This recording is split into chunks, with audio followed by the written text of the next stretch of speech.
గురుకుల పాఠశాలలో జరిగినటువంటి ఫుడ్ పాయిజన్ గత ప్రభుత్వం కంటే కూడా కాంగ్రెస్ పార్టీ ప్రభుత్వం ఇవాళ అనేక సంవత్సరాల నుంచి, నాకు తెలిసి కూడా అనేక సంవత్సరాల నుంచి విద్యార్థులు రోడ్డు మీదకి వచ్చి ధర్నాలు చేసి మాకు డైట్ ఛార్జీలు పెంచాలి, కాస్మెటిక్ ఛార్జీలు పెంచాలని చెప్పేసి అనేక ఉద్యమాలు చేసినటువంటి చరిత్ర మనం చూసినాం.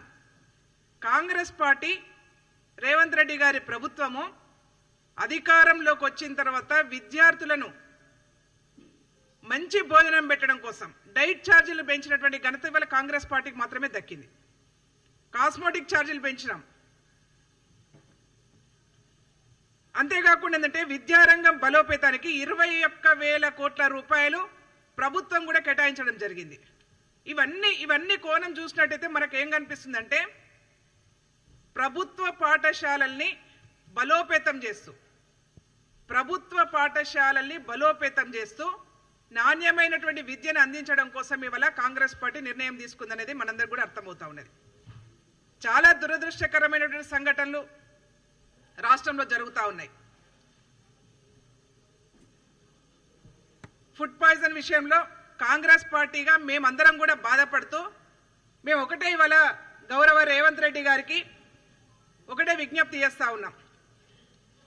అసలు ఈ రాష్ట్రంలో జరుగుతున్నటువంటి అలజడులకు, ఈ రాష్ట్రంలో జరుగుతున్నటువంటి కుట్రలకు మీరు వెంటనే విచారణ చేయమని చెప్పేసి గౌరవ ముఖ్యమంత్రి రేవంత్ రెడ్డి గారిని విజ్ఞప్తి చేస్తా ఉన్నాను.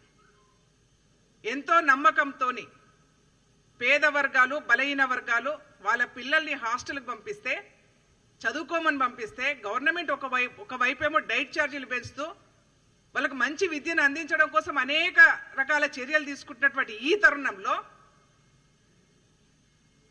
మాకు ఒక డౌట్, అనుమానం కలుగుతా ఉంది. ఏంటంటే దీని వెనుక ఒక కుట్ర దాగి ఉన్నది. లగచర్ల సంఘటన అయితేంది, దిలావర్పూర్లో జరిగినటువంటి ఆందోళన అయితేంది,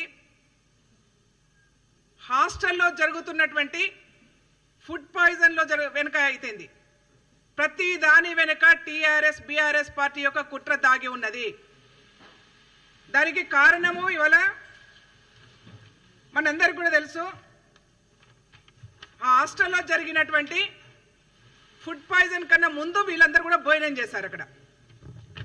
ఎవరెవరంటే నమస్తే తెలంగాణ పత్రిక విలేకరి, ఎంఆర్ఓ, హెడ్ మాస్టరు, అక్కడ టీచరు, వీళ్ళందరూ కూడా భోజనం చేశారు.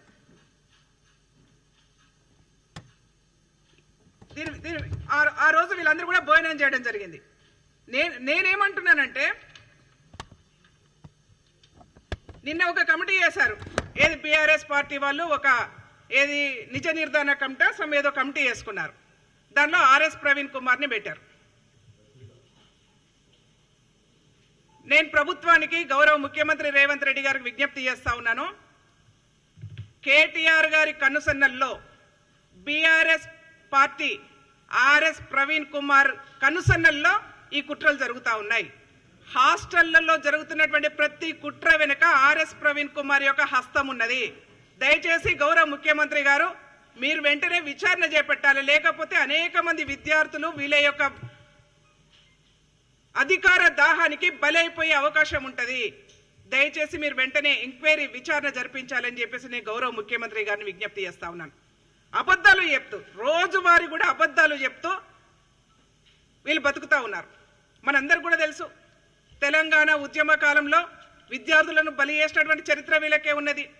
ఇవాళ అధికార దాహం కోసం కూడా మరొక్కసారి విద్యార్థులను బలి చేసే ప్రయత్నం, కుట్ర జరుగుతూ ఉన్నది ఈ రాష్ట్రంలో. దయచేసి విచారణ చేయండి. ఈ కుట్రలకు పులి స్టాప్ పెట్టాలి. లేదంటే పిల్లలు వాళ్ళ యొక్క హాస్టళ్లకు విద్యార్థులను పంపించాలంటే తమ బిడ్డల్ని భయపడాల్సిన పరిస్థితి వస్తుంది ఈ రాష్ట్రంలో.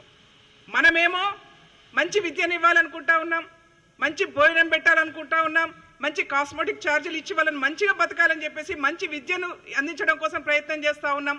ఒకవైపేమో స్కిల్ యూనివర్సిటీలు ఏర్పాటు చేస్తూ ఉన్నాం. ప్రపంచంలో ఒక నాణ్యమైన విద్య ఇవ్వడం కోసం ప్రపంచంలో ఎక్కడ కూడా జరగనటువంటి ఒక నిర్ణయం ఇవాళ తెలంగాణ రాష్ట్రంలో జరుగుతూ ఉంది.